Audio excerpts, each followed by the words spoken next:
Huwag ninyo kakainin ang ng dago. Sa halip ay patuluin sa lupa. Huwag ninyong kakainin iyon.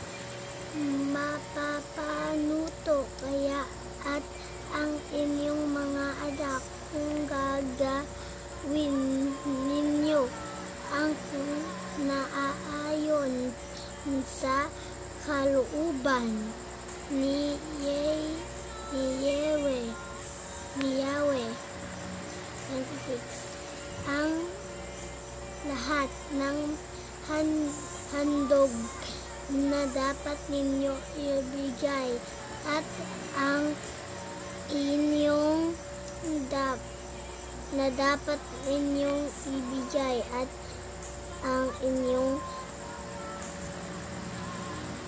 pangakong bandog ay dadalhin ninyo sa lugar na pilipiin. Hello guys! Nagpasa na po ako kanina ng Bible. And so, maipipakita ako sa inyo.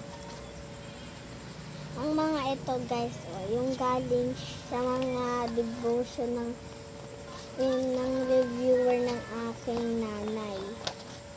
Ayan o. At ito po sa likod. Kailangan to ni nanay ko. At itong binigay sa amin ng teacher namin. Ayan o. Kita na?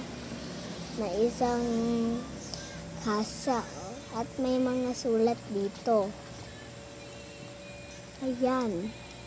Yung mga sulat. At may ano dito? Sergeants. Tapos may isang sergeants. Dalawa yung sergeants dito. And so good luck guys sa mga nag-aano dyan. Nanonood ng pagbabasa. Goodbye. At ito pala yung inyong babasahin. Ang mga Bible. Dapat ninyong basahin palagi ang mga Bible tuwing simbahan, Sunday. Magpa-pray tayo. Bago matutulog na kasi ako magabi na. Hallelujah Lord, we praise you. Sana po mapakandidinip po kami ng maayos at makatulog ng mahimbing. At salamat all God.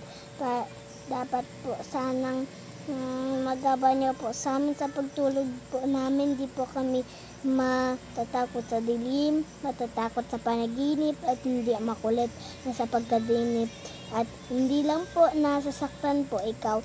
Dapat po ikabay mo po sa amin bukas po.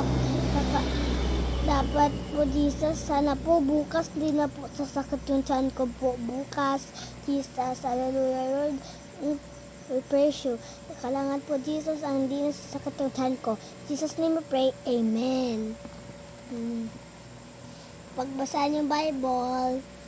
Goodbye everyone.